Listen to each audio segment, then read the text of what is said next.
We are live. Hi, everybody. Welcome back to Psychedelics Today. Joe Moore here, joined by Didi Goldpaugh. How you doing today, Didi? I'm doing great. I'm so happy to be here, Joe.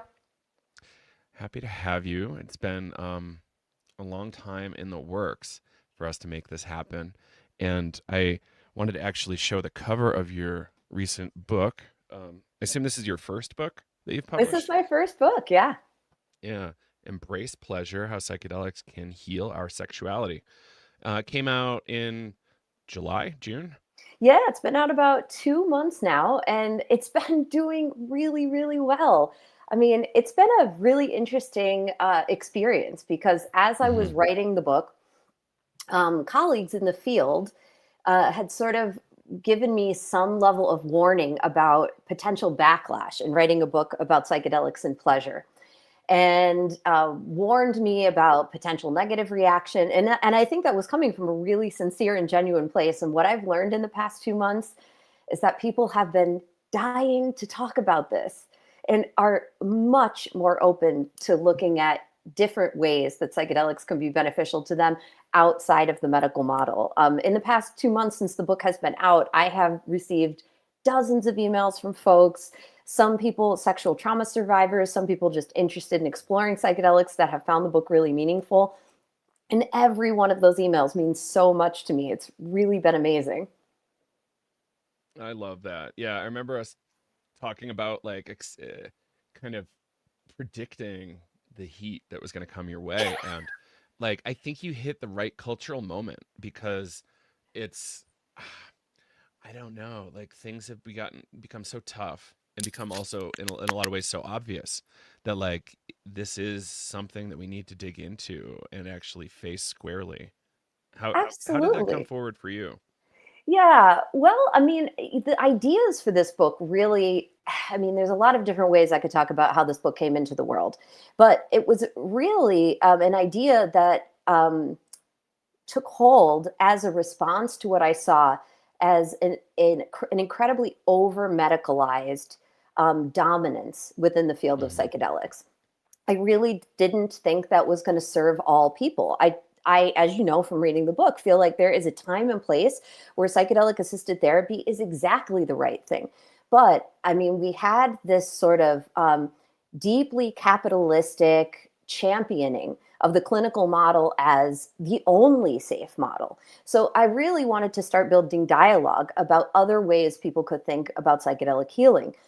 Because I mean, the clinical model is just not set up to actually take us into this additional step of like, well, what happens after we heal acute trauma or we're not so depressed or anxious anymore? There is a whole world waiting for us that has to do with connecting to community, earth relatedness, um, our sexuality and spirituality, spiritual life's flourishing.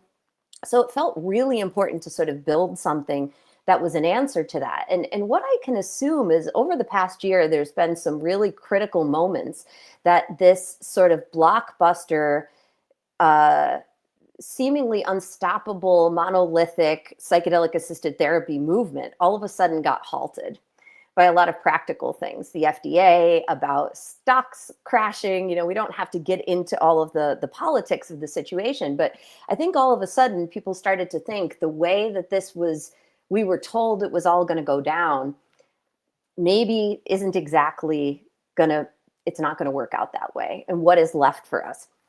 So, as it turns out, the zeitgeist in this moment, I think of, you know, a lot of political uncertainty are more interested than we ever could have known about connecting with their bodies, their communities, about sexual flourishing. So it's really just been an incredibly exciting moment for me.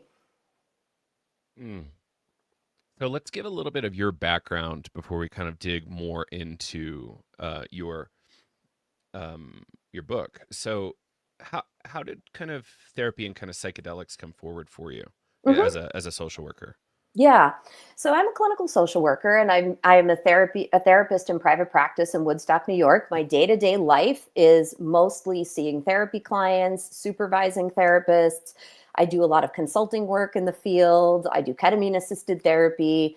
Um, and that has been a trajectory over 18 years of development in a professional career. So I my personal story is so wrapped up at the heart of this book. I had multiple different career iterations before I became a psychotherapist. And like many people, my movement towards working in professional mental health was part of my own healing journey. And psychedelics are very much entwined with that healing journey. So I am a sexual abuse survivor. I'm very open about that in my teaching and in the writing in the book. And I had a lot of psychotherapy. I tried a lot of different modalities for healing. I got deeply involved in meditation. I really kind of tried it all. And those things helped me, but they didn't actually heal me. And at a certain point, I had had experiences with psychedelics earlier in life in contexts that we might call more recreational. But when I came to do work in ceremonial contexts, it all of a sudden opened up this experience for me of healing that I did not even know was possible. And that was the moment that my professional career as a therapist and my psychedelic work really started to merge. So I began before there were just training programs everywhere to be a psychedelic integration Mhm. coach or therapist. I was in the very, very early stages of developing psychedelic integration techniques, and I was really focusing on sexual trauma survivors. My work is more broad than that in terms of my practice. I work with couples, individuals. I do a lot of trauma work, but not exclusively that. And I really wanted to start developing protocols that were beyond just talk therapy. Like talk therapy hadn't healed me.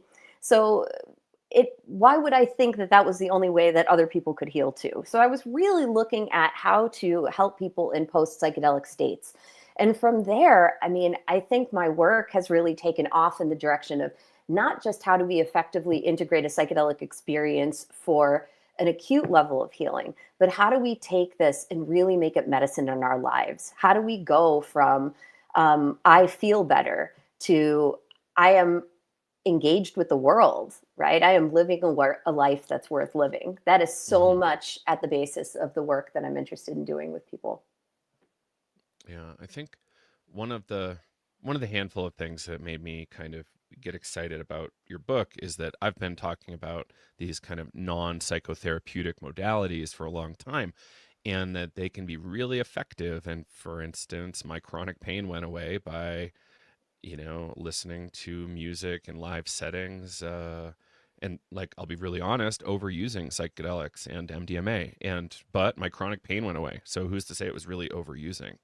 And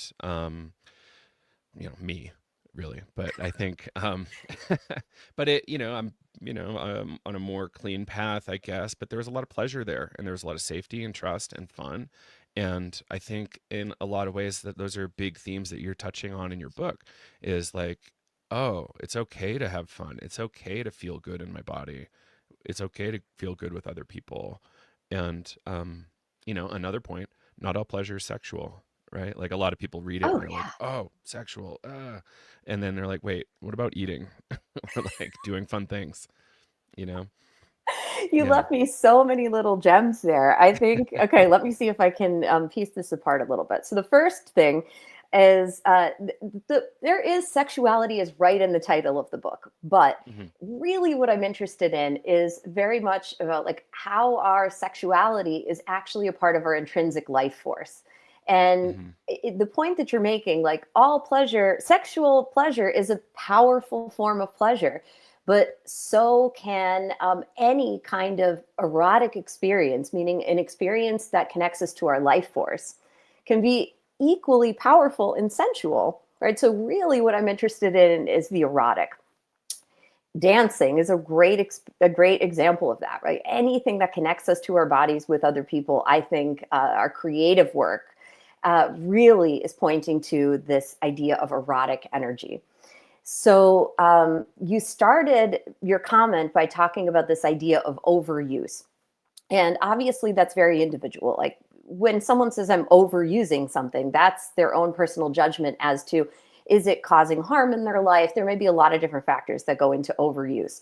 But the reason that I circle back to this point is to highlight something for the listeners about my own healing process, because we have been sold this bill of goods, really, and it kind of goes under the magic bullet psychedelic umbrella, that you can go and sit in with a psychedelic assisted therapist and have an experience or two, even with really good integration, and that's going to do it.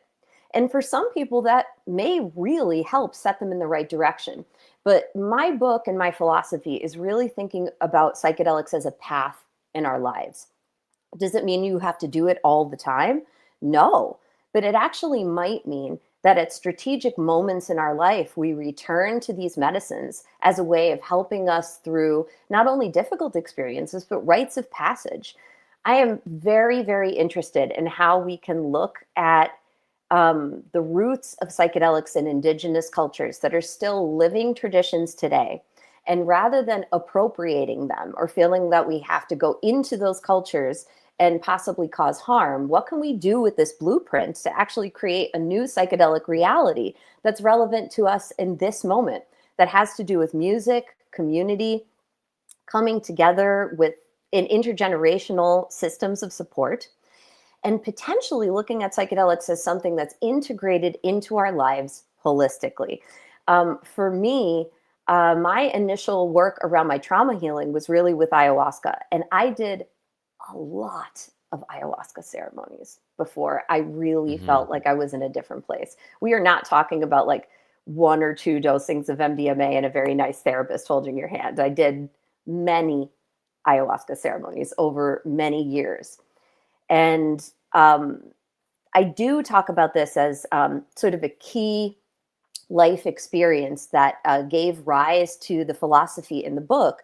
But during my last ayahuasca ceremony, I got a message from the medicine to go and receive healing from Wachuma medicine, which is San Pedro. And it's a very different kind of medicine, right? It's more the chemical cousin of MDMA. It's very heart centered. And it can also be deeply, deeply mystical, as I'm learning. So I go to Peru, and I don't even know at this point what it is that I'm supposed to be healing, because all of a sudden I'm not in this traumatized state anymore. I'm not ruled by trauma. I feel quite embodied. I feel like I'm doing well in my life and in my relationships. But I get this really clear message that this is the direction I'm supposed to be going in. So I'm in Peru. I start working with Wachuma medicine with a teacher there, and this really is the story that forms the entire jumping off point for the book, because Mm. it was the first day of my life that I experienced being alive and awake and connected to the earth and connected to my body with no thought of trauma at all. There was not heavy processing happening. There was just beauty and expansiveness and love. I was being held on the earth in this expansive state of love and ecstasy.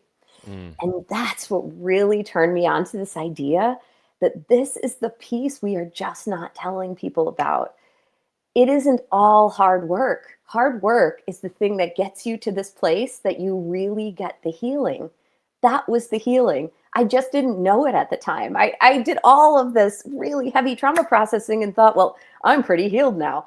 And to a lot of people, I was, but I didn't actually realize how absent that kind of expansive state of pleasure was in my life until I had these deeper experiences with Wachuma that turned me on to the fact that like this kind of love and pleasure is available to us at any moment.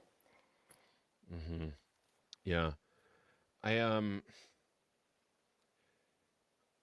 want to go back and just try to like define a term because Hmm. I think some people won't, and me too, like I have a little bit of a hard time like figuring out the use case for the term erotic, and you used it earlier, Mm, and it was kind of like an interplay between two people maybe, or how do you like to use that or define that? yeah, great. Well, I think of the erotic. I'm drawing, there's a really powerful essay written by Audre Lorde that's called Uses of the Erotic.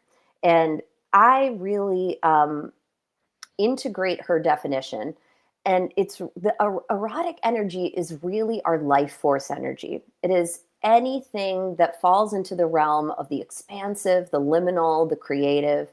So I think of sexuality as a component of the erotic, but I think of the erotic almost as this raw energy that exists within our bodies that gets expressed in all different kinds of ways. And it can be expressed in through, as I said, through a connection with another person, but it can also just be our own personal creative output. Whenever we're in that expansive state of connecting to the world. So we're really starting to develop a little bit of a chain here of how different terms connect, because we can start with this idea of the erotic as being this energy within us that's creative and expansive and connects us to the world and other people. And then I think maybe like the next stop on that chain is thinking about when we talk about spirituality and the development of spirituality, which I believe is linked.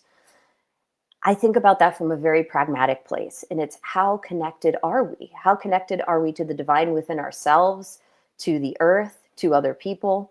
And then I think the next link in that chain that's worth defining in this conversation is, what do I even mean when I'm talking about pleasure? So, the pleasure is the, the large letter title of the book, but it's an incredibly misunderstood concept, because I am not making any kind of argument that anything we might consider just in our colloquial language as pleasurable is going to necessarily be healing. In fact, those things can be the very things that hold us back from being as self-actualized as we can possibly be, because we might consider it pleasurable to scroll on our phones all day, or any other kind of behavior that can become repetitive. And actually, I think in a lot of ways, we become addicted to those behaviors because we are trying very hard to survive in a very hard world. So distracting ourselves makes a lot of sense. And I would put that under the umbrella of leisure. Mm. Pleasure, as I'm talking about it as something that heals us and connected to the erotic, is any moment when we are awake and alive with a quality of mindfulness and savoring the sensual. So it must be something where our attention is there, our body is present, we are open, expansive, and alive. And I believe those kinds of moments truly do heal us. And so it really is important to think about these terms and how they connect, and also that pleasure and what I haven't found a better word for than leisure are actually two really different things with different outcomes and utility in our life. Because I'm not anti-leisure. I think that it's necessary, but real joy and real pleasure actually has a much bigger resonance that tips into the spiritual and the erotic and also the political. Do you want to jump into the political aspects here? I think that's a good bridge. Sure, Mm. absolutely. So I see pleasure as a tool of anti-capitalist political empowerment. And I think this is a really, really important point, because as I was writing this book, and I've been out speaking at conferences and doing podcasts and talking about the book, every time I come to talk about this book, there's a little part of me that feels really responsible to share something about why it's important to talk about pleasure right now. Because we're in a moment, I think, of tremendous political uncertainty. There is so much fear about the rise of fascism in this country. We are witnessing political violence all around us. And in my experience, people are more scared than I have ever experienced in my lifetime about what kind of future we're facing. So it can be edgy to talk about pleasure, be promoting pleasure within this political paradigm. So, why is it important? I actually believe that pleasure, as I'm describing it, this meaningful kind of pleasure, is what we need to remain politically empowered. Because if we continue to try to create some kind of resistance in the face of violence, we will become depressed and depleted. And what is the thing that actually helps us to stand together and to have the self energy to Mm. keep standing up in the face of oppression? And I believe that we have to be nourished by this connection to other people We need to join together in community and dance and listen to music and make music and tell stories and support each other. Our body has to be nourished in this way, or we just simply will not be able to be effective. The other facet that I would mention of this is we are in this incredibly consumerized capitalist society, that we are in this massive overconsumption of information and overconsumption of stuff. But if we really come to realize that so much of what we need to make us feel good resides in our bodies right at this moment, with nothing else required but creating the space to drop into our human relationships and enjoy our bodies, it really, really disrupts the message that we need to be continually consuming. And so, in that way, I think we can look at the act of pleasure as a politically empowered act, and in fact, an act of resistance and activism. Yeah, I love that. Um, and I think, there's big historical roots that we chatted about earlier as well. And I think, I was trying to go, thousands of years ago. But I think like more poignant is kind of the points you were making. Could you bring up some examples of like kind of repression from the last couple hundred years or more recently? Yeah, so there's a section in early in the book, and to my knowledge, I shall say that different authors have written about these phenomenon independently, but I couldn't find any examples of where anyone had put this together chronologically as it's laid out in my book. So one of the arguments I make in the book is that the war on drugs is a war on pleasure. And what do I mean by that? We often think of the drug war as sort of starting with the Controlled Substances Act and Richard Nixon. And that is clearly a very notable event that has impacted prohibition and the circumstances under which psychedelic work takes place today. But actually, if we go back in history, the first anti narcotics ordinances happened in 1875, and they're targeting opium dens. So it's not just that authorities were interested in targeting opium. It was that white women would attend opium dens, and they wanted to create a reason to raid opium dens and prevent intermixing and sexual relationships between Chinese men and white women. So anti narcotics ordinances took place. Our next stop in this is peyote. So peyote is a sacrament in the Native American church, and under totally different circumstances, right? Peyote is used for community empowerment, for spiritual empowerment. But when the federal government wanted to try to outlaw or ban practices relating to peyote, one of the chief ways they did that was to just try to disseminate rumors that peyote was being used for orgies, and that young women were being given peyote and would be morally compromised and would be unable to assimilate to whiteness. We then have laws against cannabis, and the propaganda at that time, and cocaine as well, but cannabis has this really particular history where even the language marijuana, which I don't know that I mentioned this fact in the book, but the languaging of cannabis transitioning to marijuana was to make it sound more associated with the global south. So you want to associate this substance rather, with black and brown men, and that they would become sex crazed and they would want to have sex with white women, and that the white women doing this substance could remain morally uncompromised, because you could blame the substance and you could blame the man of color, but you could rehabilitate the white woman. So the next stop that we have in this trajectory really comes in this Nixon era, right, where you have the Controlled Substances Act as a response to LSD. And what happens culturally right around the same time that we have the cultural explosion of LSD is the advent of the pill.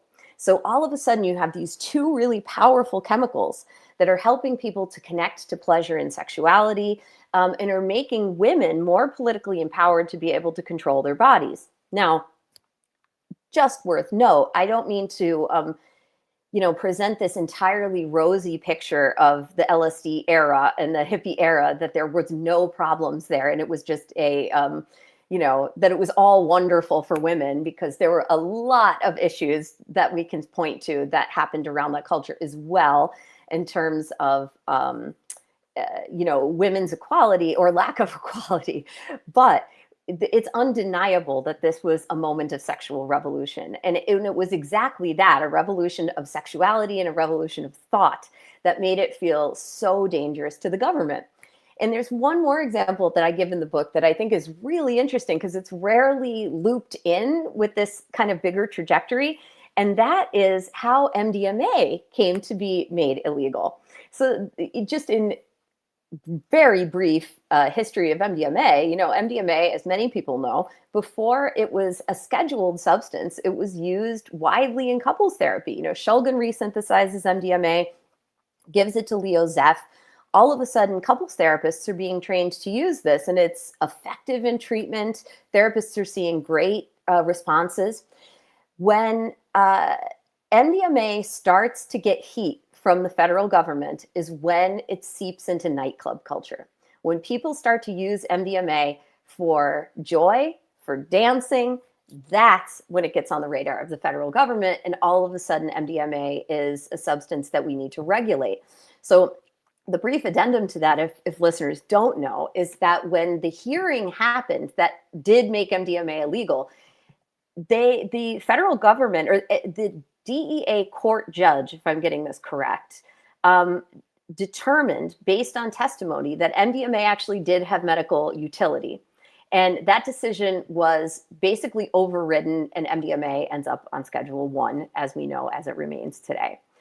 But the reason I go into this whole history is really to try to illuminate that we have a long history in this culture of propaganda and prohibition that had a lot more to do with restricting people's access to substances and fun and sex, specifically sex between races, but not exclusively that. And this goes all the way back to 1875. Wild. Right? Yeah. Yeah. Um, yeah, I remember like looking up when were the first kind of like traces of like prohibition of substance, like kind of Mm. proto drug war things. And it was like kind of around, at least in Europe, when tobacco came back, and the king was like, "Oh, that's gross," and it didn't really go well. um, but yeah, like later, it just like evolved to all these other kind of things around kind of like subspeciation and racist like kind of bloodline stuff, and it's really fascinating and kind of ugly to watch it kind of roll out. Yeah. But that's kind of a big part of the history of the human race is othering. There's one like little factoid in the book that listeners might find interesting. I was really trying to actually look for any historical evidence of fun, right? Like of substances being used for fun. And, if we look to the Spanish conquest of the Americas and the repression of psilocybin and cacti cults at that time, very rich documentation was destroyed. So there's little that we have, but one of the existing documents that we do have talks about the coronation of an Aztec king, where psilocybin was used specifically for merriment and enjoyment and dancing. So yeah, we tend to look at indigenous practice, and certainly what our perception is of it today, and put that into this bucket of healing. But my suspicion is that as long as people have been using these substances, they've been in touch with the ecstatic properties. And we at least have a little bit of scant historical documentation that psychedelic medicines were indeed used for fun. It's important, and I think like I was one of my favorite like dinners I've ever had was with two friends. One was like a classicist, so like ancient Greek world, Mediterranean. The other guy was world class scholar on the Mongols, and we kind of just That's a dinner. speculated. Oh my gosh, we speculated for hours about the possibilities of drug trade and what might have been used, and just fascinating. And it was like kind of obvious because things were a little boring, and we had to, very likely if something was interesting and sellable, people were selling it and trading it, despite any kind of like sacred elements. Because there was, traders just like running the Silk Road and whatever other kind of trade routes there were. So, like, I think there's a rich tradition of it, but it was often scrubbed from the books. Um, yeah, even like the Greek symposiums, like they drank wine, but it was really clear that the wine was with things. It wasn't just grapes and booze. Yeah. I mean, there's a Hmm. whole very interesting anthropological kind of branch of psychedelic studies that talks about this. There's a lot of really, really fascinating books that are trying to piece together histories of different ways that psychedelic medicines impacted our cultural development, our spiritual development. I mean, that that inquiry about the psychedelic roots of religion, right? It goes all the way back to Wasson. Like Hmm. some of the earliest people were really interested in this. And I mean, it's still such an emerging field where the historical evidence is being pieced together. Hmm. Yeah, absolutely. And a lot of work left to do, everybody. So, if you want to put on your history pants, go for it. Yeah, love it. So, I I often bring in this kind of idea that the United States was founded by Puritans. I used to Yes. like I was born in Massachusetts, and I used to like bullshit people that everybody born in Massachusetts is issued a Puritan hat when they're born, and I half of people believe it, um, which is amazing to me. But it's there's something to it that there was a huge amount of kind of I guess religious extremists helped found this country, and not you know they weren't moderate in their positions, right? So I don't know. Do you think that has any kind of influence still? I think it's a more charged question than it seems like it is on the surface of it, right? Because Right. this country was founded by people too conservative for England. And I don't think that I don't think that we're out under the thumb of that. I think we've got it's very interesting to me because I think we've got kind of these two forces that have always been in play in this country.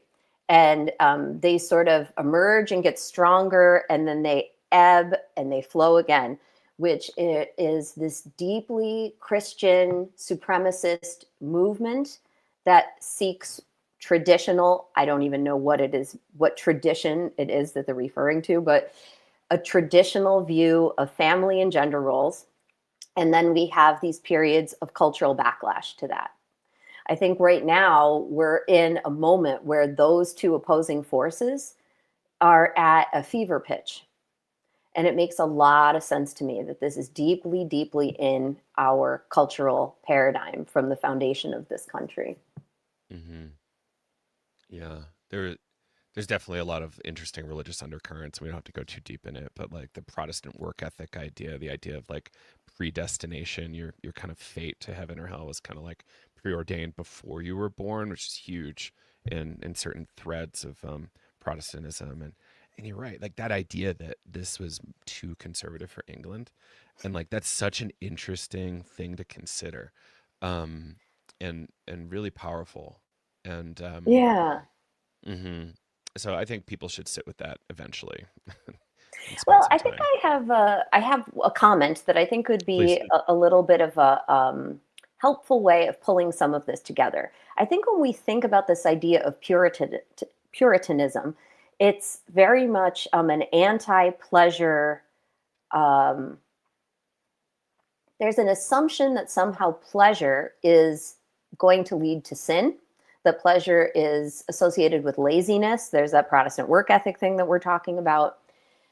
And the conversation that I'd like to change around that is I also have a reaction to some of the progressive rhetoric that's around rest and kind of disengaging with capitalism. I agree, like, disengage with capitalism as much as you can, but this is the system that we live under.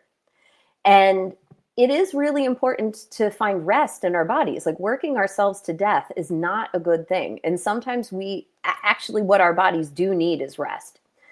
But I think what gets kind of lost in both discussions, the discussion on both sides, on one side, it is saying that pleasure is evil and leads to sin and will somehow lead to some sort of like moral failing.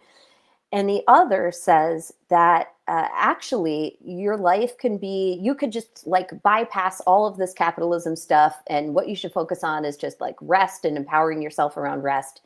And of course, I'm sort of reducing complex ideas, but I'd like to promote something that's really in the middle ground, which is that it is very important to pursue meaning. And pleasure and meaning for me are deeply linked. So I think in your life, you do have to find something that is productive. And it doesn't necessarily have to mean productive under capitalism, as in it's associated with a high paying job. But I think you need to find your thing that helps you to actually contribute something to this world. Because we have to ask ourselves, like, what are we here for? We're here for more than watching Netflix. And we're here for more than giving up our entire lives to work for a company in an unfulfilling way. So I think that there's something that's deeply pleasurable about connecting to a kind of livelihood, to a kind of community involvement that actually requires that we get off our ass and do something.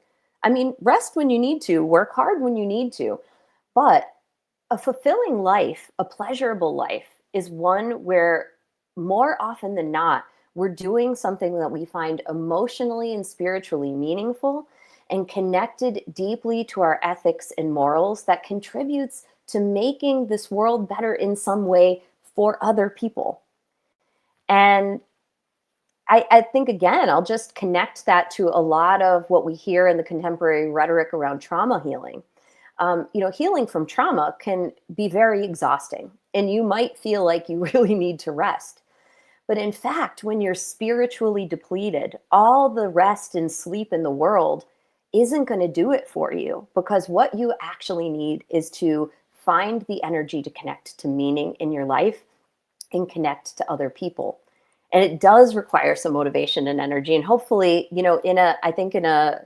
don't know that this is entirely utopian, but a utopian idea, but we have other people to stand there with us who love us and can help support us as we're trying to connect to that quality of meaning in our lives. Mm. Right. Like there are moments when we really do need to put our energy out there to help other people. And right now it seems pretty clear that that's the case. And one topic that you and I have been chatting about is this kind of consistent encroachment against queer rights, and also this one particular topic of conversion therapy, which is like really clearly shown in the data to be very harmful. Yeah. But people are probably going to be bringing it back, and people already are bringing it back quietly into clinical frames, right? So can you give us a little bit of an understanding of this conversation, where the important points you might want to cover? Yeah, absolutely. So I started this interview by talking about how largely the reception to the book has just been wonderful, and people have been super into it. I've been so grateful for that. But there are sections of the book where I talk about this legacy of psychedelic assisted conversion therapy, mostly in the 50s and 60s, or where the documented cases are. Although we are learning that this has continued to happen. More survivors are being identified, and underground guides who I've interviewed in the course of writing this book most certainly still get requests for conversion therapy.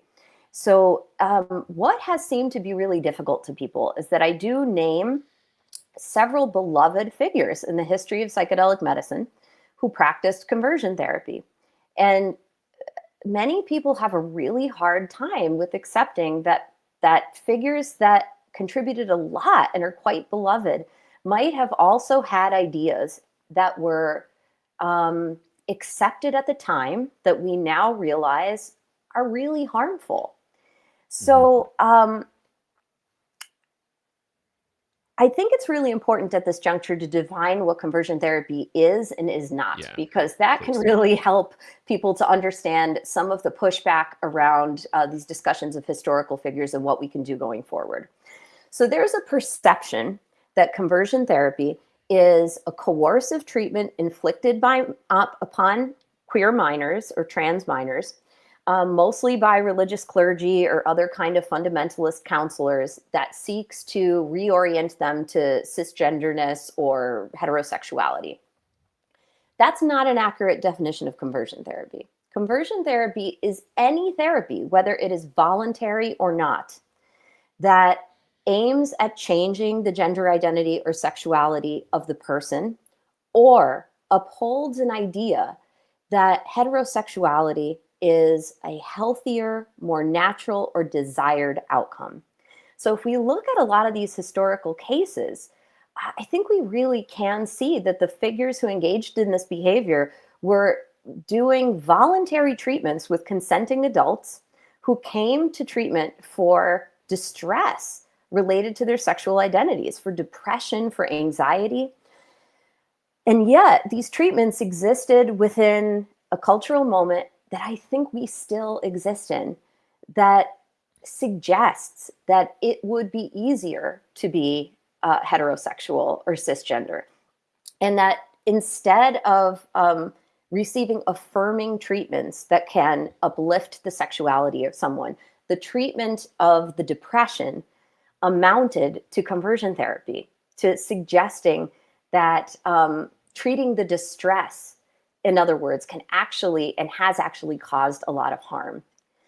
So, why is this important now, right? I think there is this moment of some back and forth within the community, naming certain people. And, looking at the historical information is important so we can look at what was in the historical record and develop a response to it. But why is that especially relevant in this moment? Well, there's a couple of different reasons. So, the first, very relevant.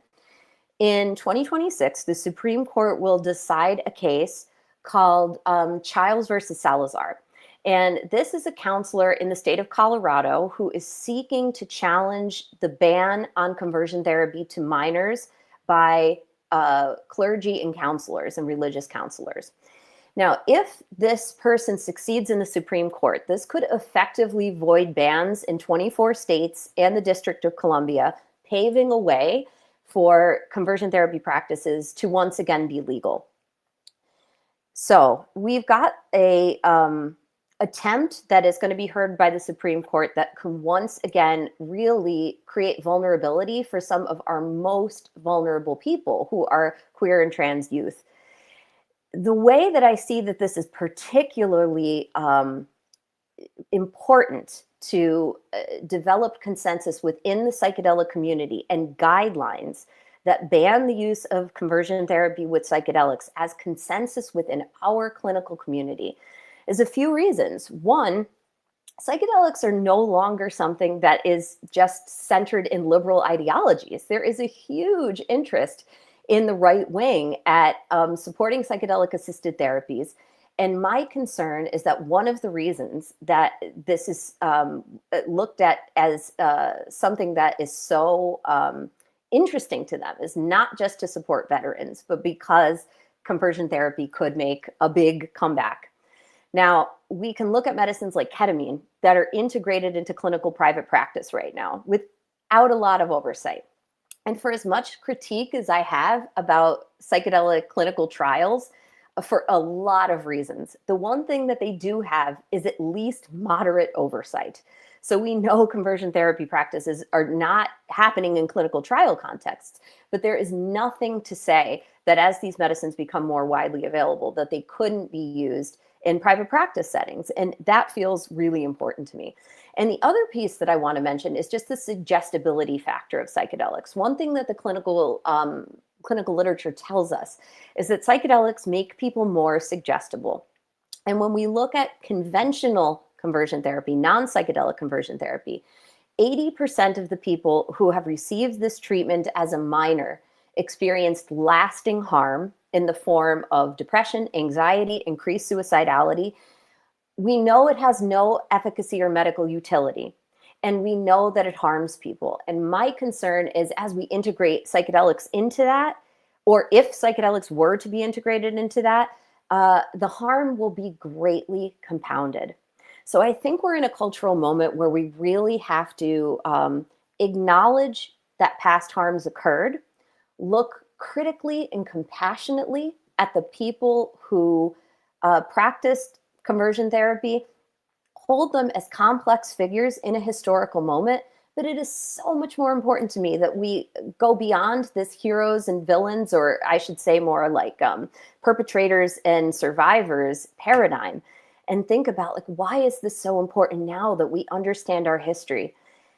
Really, I believe it's so that we can build consensus and ethical guidelines now, so we can look at what happened in the past, and not to say this person was evil, but to say somebody who is quite beloved and wise could have actually done something harmful with very good intentions. How do we prevent that from happening now? So, yeah, it's a very big issue. And I think we need to just recognize, like, we're in a moment that still so deeply pathologizes queer and trans identities. Even very well-intentioned therapists may not realize the harm they're causing, because we still don't have effective models that are being widely used for what is really queer affirmative therapy. And one really uplifting part that I'd like to mention is there is a consensus statement that's been signed by many, many different professionals in the field, that's in the process of being published right now, that does outline a call for the ban of conversion therapy within psychedelic assisted therapy. I think that it'll be published. I think there's going to be a very good response. And hopefully, what we'll be doing is really developing some ethical guidelines that are based on what we've learned from the past, so that this can't happen again.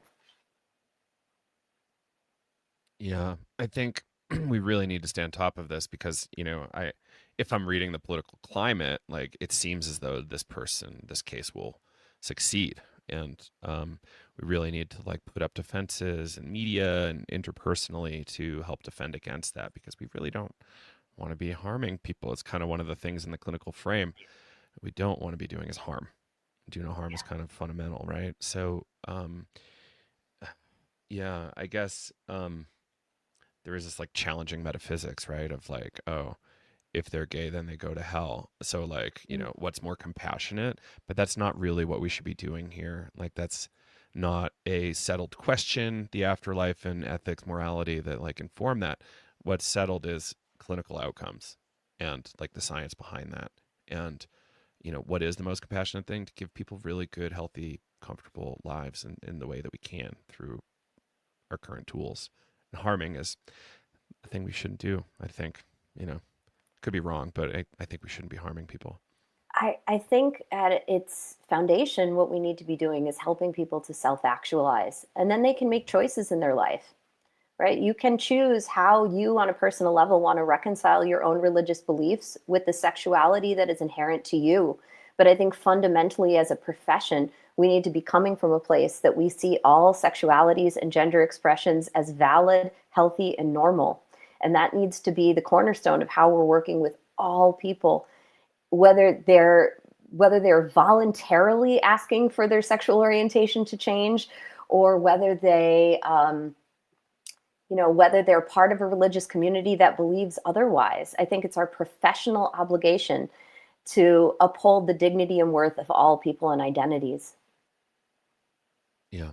And I think just to make this more kind of clear and obvious for folks, like if somebody is trying to sweep a huge portion of themselves under the rug, that is only going to come back worse in the future. And facing who you are squarely is part of that, and therapy can support that in helpful ways, right? And trying to use therapeutic tools and psychology to bury it is not going to have a good result. There may be an interesting segue here that I do Mhm. talk in the book, which is like, how do we actually develop a set of sexual ethics and values that work for us? Because Mhm. absolutely, sweeping your sexuality under the rug isn't going to work. But I think this is a good jumping off point where we can take this conversation and expand it to all people of any sexuality and gender identity. It's really, really important to talk about the potential harms to queer people. But we're also in a deeply sex negative society, generally speaking. So I don't think that there's anybody walking around that doesn't have a little bit of sexual trauma. And what I mean by sexual trauma here is maybe not capital T trauma, which we obviously understand is sexual trauma, sexual abuse and assault, but the product of living in a sex negative society makes it actually really hard to develop a workable set of ethics and values that are meaningful to you. So, one of the things I talk about in the book is this idea of psychedelic sexuality. And what I mean by that is dismantling these inner narratives around our sexuality that reject parts of us, that integrate harmful ideas that come from society that can have to do with what kind of body is the right body to be in? What is the right way to experience and express our gender? What is it okay to like or not like sexually? And in my view, as a psychotherapist, if you are not causing harm and are doing anything coercive, what you like sexually is better embraced, right? To develop a sane relationship to our sexual desires is a gift. People, of course, can have out of control sexual behaviors. And there's lots of clinical support that people can receive around that. And some interesting psychedelic work about how psychedelics could benefit people who do engage in out of control sexual behaviors. But I'm talking more about the way people who don't consider themselves sexually traumatized at Mhm. all are carrying around deep narratives of shame around their sexuality. And I think developing a kind of model of psychedelic clinical flourishing could be looking at the ways that psychedelics can help us to integrate. Well, I mean, look, we can look at what the research actually tells us that these medicines do. And one thing that psychedelics reliably do is make us more open.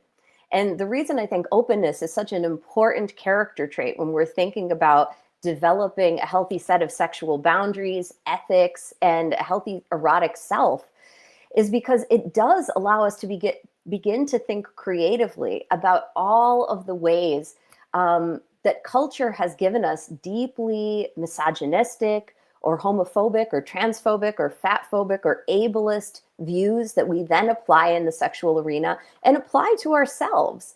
Right. So openness actually allows us to change a lot of the sexual and societal narratives that we have around sex. The other thing that psychedelic research tells us happens reliably that I think could really benefit us in the sexual arena is empathy. Experiencing deep empathy for other people allows us to tolerate sexual difference. And I think psychedelics are incredibly important at developing more empathy for our partners, more empathy in our human relationships to how we experience the sexuality of other people, and being able to enact our own sexual boundaries. The last piece of this that I'm really, really interested in too is spirituality. Because, and this links, I think, right back to the conversation we were having about queerness, and earlier than that, the conversation we were having about religion and Puritanism. Um, so many people have been sexually harmed by the teachings of organized religions. The gap between sexuality and spirituality can just seem insurmountable for people. But I believe, and in my direct experience, psychedelics can connect us to an experience of the divine that is embodied. It tells us that our body is actually sacred. And more than us knowing that through an intellectual frame, we can feel it by the ecstatic states that psychedelics can offer us in our bodies. And I think that actually this phenomena allows us to connect spirituality to our sexuality in ways that so many of us have experienced as damaged by the teachings of organized religions. So in my incredibly optimistic mind, one outcome I would really love to see is this kind of spiritual, emerging sense of spiritual practice and how it connects to sexuality. And so to tie this whole thing together, I started by talking about sexual ethics and values. When we experience ourself as divine, when we experience our partners and our partners' bodies as divine, treating them with the utmost respect and ethics is natural. It's unthinkable to enact sexual harm on ourselves or other people if we truly have an embodied sense of our sexuality and our bodies as divine vessels. So, I mean, this sounds kind of broad and philosophical, but I think its applications are actually very practical. And it can start with how we receive and give pleasure and love in our own relationships right in this moment. Mm, that was all quite brilliant, Dee Dee. Thank you. I think taking a moment to kind of introspect if we've had these experiences is a good idea. Like, oh, your body as a sacred thing and other people as a sacred thing. And yeah, that intersection also being quite sacred. And yeah, how do we want to do these things? And yeah, I think there's a lot people really are going to take from this recording and your book. Um, was there anything in your book that we didn't really touch yet as like a main category um, that might kind of hook some people into picking up your book, which is what I want people to do? Thank you. I think the one piece that we didn't touch on fully, I can share in brief. There are kind of two aspects of the book that I think are one that is very interesting to general readers, and another that might be interesting to people who have been sort of connected to the psychedelic community in some way. There's a chapter on sexual trauma. And I began to hint at this, but I take a really expansive lens as to what I mean when I say trauma. So I'm really thinking, we can acknowledge traumas as being the big T traumas that we all recognize, being sexually assaulted, abused. And I certainly don't treat that lightly. So PTSD and how psychedelics can be supportive of healing people with acute trauma. But I'm really looking at the post-acute effects of psychedelics and how they can help us to dismantle these inner smaller traumas that have to do with absorbing a sex negative culture. So what I lay out in the book is some of these psychedelic phases of trauma healing, and I won't get into all the details of that, but I do break down in a way for readers that I think is very practical and something that they can integrate with a therapist, but also can think of a lot about on their own, about these different components of how we can heal and dismantle traumas within us using psychedelics, whether self-guided or in a clinical setting or in a ceremonial setting. And I do offer some somatic practices and things that are quite practical for people that I think could be useful to people because, again, I think we're all a little sexually traumatized. We all have something to heal. I'll just tell you as a super quick aside, at my book release party in Denver after the Psychedelic Science Conference, a person who was on site who was helping us to sell the books at the party came over and tapped me on the shoulder and said, "Oh, there's this guy over there that says he doesn't have anything to heal in his sexuality. Can you go over and convince him about why he should buy this book?" And I was like, I no, no, I'm not going to do that. Because fundamentally, I believe that in this very deep paradox, that we all have something to heal in our sexuality, and simultaneously, you are not broken. Recognizing your non-brokenness is the healing. And because I think most of us carry some idea, some edge that we are a little broken, that is where the need for healing comes in. It's not actually that we need fixing, it's that we need to recognize our inherent sacredness and power and dignity and worth in our sexuality. So that is section one. Section two that I feel really proud of, that I think could be really useful for people who have difficulty, like myself, reconciling some of the sexual harm that we've witnessed in the psychedelic community. There is unfortunately this misperception that psychedelics make us more evolved, wiser, kinder necessarily. For some people, psychedelics seem to make them very much more narcissistic and can be used as tools of harm. So there's a whole chapter in the book where I talk about recovered memories of sexual abuse in psychedelic states, which is a very difficult topic and one of my clinical specializations. And I also, to the best of my ability, tried to look at power dynamics and all of the unseen ways in psychedelic relationships, either between guides and clients or in psychedelic communities or in ceremonial contexts, all of these unseen vectors that can influence our safety and unfortunately, in some cases, lead to the perpetration of sexual harm. So, not only how we can prevent that, but at least my best attempt at thinking how, as a community, we can answer to that and understand more about people who perpetrate harm. Um, I think that there are some really wonderful people doing work in this arena. And I've been painstaking and tried to take a really nuanced approach to this topic. Because I think a lot of what I've seen in the psychedelic community, unfortunately, lacks a little bit of the basis of compassion and nuance. So I put a lot of effort with really trying to look at these really difficult issues around sexual harm from the perspective of both discernment, but also heart-centeredness. Mm, mm-hmm. Yeah, I feel it. And I think like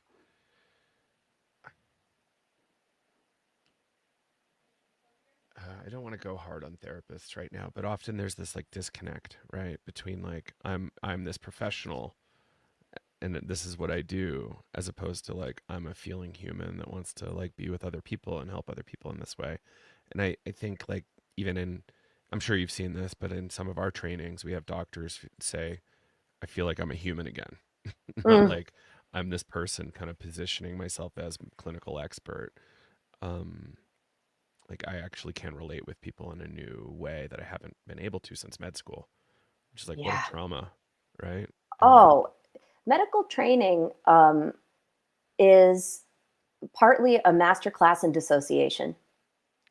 ooh, ooh, It really is. And I mean, to survive as an agent of the healthcare system we have and deliver care under, under these circumstances and sometimes very acute situations with encountering a lot of suffering, you have to turn yourself partially off. I know that this is maybe more than we want to fully unpack at this late hour in the podcast, but I will say people who work to treat trauma experience a lot of vicarious trauma and a lot of energy in their own bodies that we need support around. Medical doctors are working under circumstances that can be really dehumanizing, and hence our encounters with the healthcare system can be dehumanizing. But when I think about sort of psychedelics and how harm is perpetrated, at its core, what's almost always there is an assumption on the part of the practitioner that they know what is needed to heal you. And that can be a very dangerous belief. And but we go to doctors and shamans and curanderos asking exactly for that. You have to give me what I need to heal me. So I really tried to outline how that there are all of these contradictions in our attraction to power and what we want from providers, and how this is a very slippery area where harm can occur because it might be the very thing that we're asking for, which is for someone else to heal us, that leads to boundary violations that can lead to things that feel like they were harmful later. It's incredibly complex to unpack some of these issues. yeah. And I hope we get to do more like this, Dee Dee. This there's so much more depth to plumb here, and I think pleasure is as a topic being introduced into the psychedelic ecosystem is kind of like a gateway into a lot of other conversations that have been really difficult to have, I think. And I think you experiencing something like that? Yeah, yes. I mean, I think even just people turning on to the idea that pleasure extends beyond sexuality, right? Like we think about sensuality, eroticism, pleasure as holistic in our lives for a lot of people is a really revolutionary idea. So, all right. Well, what where can people find the book? And then I have a few other questions. Yeah, absolutely. I set up a really lovely website that makes it very easy for people because it's just embracepleasure.com. There's buy links for many different sources where you could buy the book, depending on how you like to shop. It also tell you a little bit more about me. I will be updating it a bit more in terms of public events and classes that I'm doing. Um, you can also sign my mailing list. I don't hit you up all the time, but I do occasionally send things out when there's really notable stuff people might be interested in. I have a couple of events coming up that folks may be interested in. I'm teaching a 3-hour workshop based on the book that will be not just didactic, but also interactive for the Shakruna Institute on October the 3rd. And later in October, I'll be teaching another class for the Open Foundation that will be on the same idea of pleasure and sexual flourishing with psychedelics, but it'll be a little bit more geared towards clinicians. So that will take a little bit more of the clinical frame.